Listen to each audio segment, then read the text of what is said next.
Hey guys, Ruby here with Unorthodox Aquatics, and I just got back from the post office with the package. Let's do an unboxing video.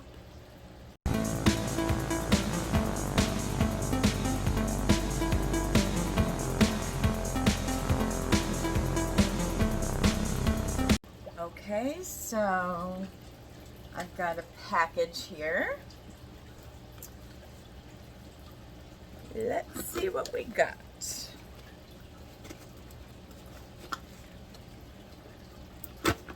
Ugh, I hate these little flat boxes. They're so hard to open.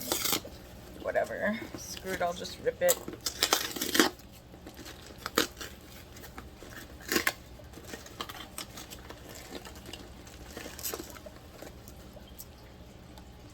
Here's what we got. Freshwater clams. So what I'm going to do now is I'm going to take these clams and I'm going to float them in the tank I set up for them. Let's check it out. So we're in my bedroom and here's the tank. This is a 40-gallon tall. It's got it's got deep sand, about 4 inches or so of sand. Different depths of sand available. And this tank is cycled, but see, the sediment in there is actually food for them. These little guys are bivalves, and they are filter feeders. So they will move through the sand and get out any debris that is in there. But they are not...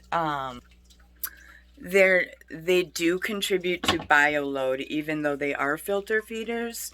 So it's not like, you know, it's you know what I'm trying to say. They contribute to the bioload. They're not like plants that would just take away, you know, nitrates or things like that. But these guys do a great job of filter cleaning the sand in the tank. So what I'm just gonna do for now is float these guys for a while. I'm in Minnesota and it's cold. They do not require a heat pack, but they will kind of go dormant a little bit in the cooler waters. Here I have a heater, and so that will be you know, good for them. They'll be more active, so I'm gonna acclimate them for a while, and I'll check back with you guys in a bit. Alright guys, I'm back and the clams have acclimated. Let's take a look at them floating in the bag. You can see that some of them have the tissue coming out. Yay! That means that they're warming up and they're getting happy. And they're probably going to look for some sand soon. So I'm going to let these guys go in the water and I'll tell you a little bit about them after. Okay, let's let them go.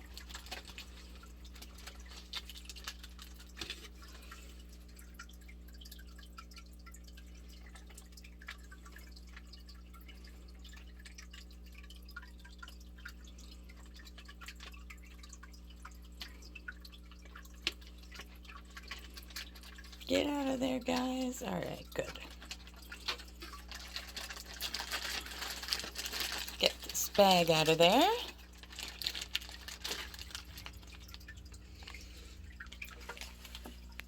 So let's see what we're looking at here. Yeah, so clams need a lot of sand. They bury through, like I mentioned earlier. They get through the sediment and they feed and filter the water in tank, although they do contribute to the bioload. Super interesting though. Some people don't keep clams because they can be elusive and bury in the sand and be barely ever present on the surface. But I just think these guys are amazing. Oh, moving around, scoping out some food. Oh, I love it. And some species of clams can live up to 100 years. I just think it's so cool how these guys move and bury themselves slowly and eat. So Very, very cool. We'll check back with them in a couple minutes. So these freshwater clams, they do prefer, even though some people consider them cold water, they do prefer to be more active, a little heat at least. I have it in here at about 70 to 72 is where it's sitting.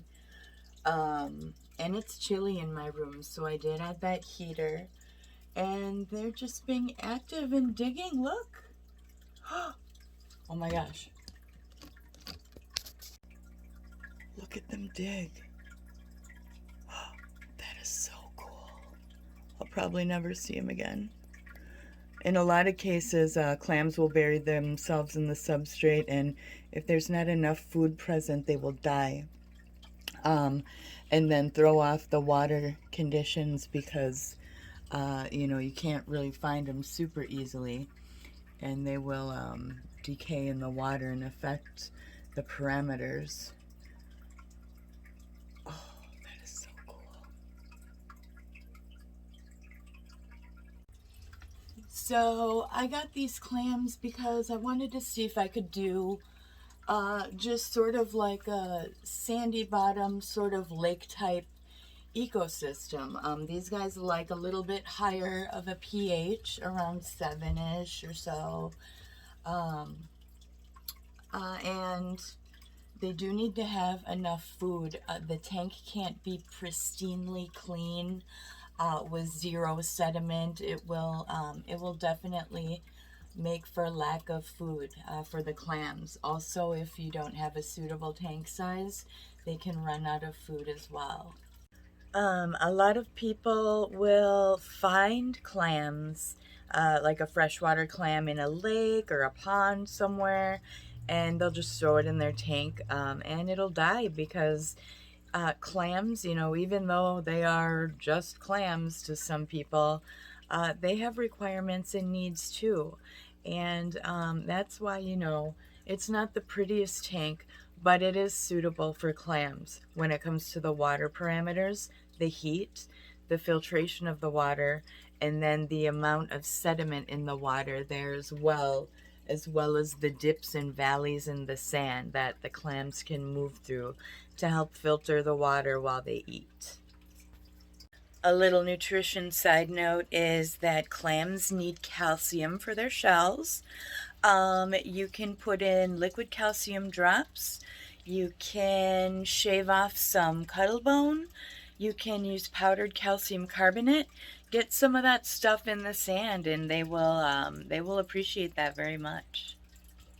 And now see if you can see behind me, all the clams are gone. Like I said, probably never see him again. No, that's not true, but I'm glad I got these guys. I can't wait to do an update on them, especially with their growth. Gonna try a couple experiments as far as feeding goes. Not gonna add any fish to this tank as of yet. You know, I want to make sure that the clams can acclimate and feel comfortable. Usually if a clam will crap out on you, it'll be fairly soon if the water conditions and substrate and things like that aren't right. So yeah, there you go. Anyway guys, Ruby here with Unorthodox Aquatics. Thanks for joining me today for my unboxing and clam acclimating video. Couple notes there on care for them too. You guys have a great night. Subscribe if you like, and happy fish keeping. Bye.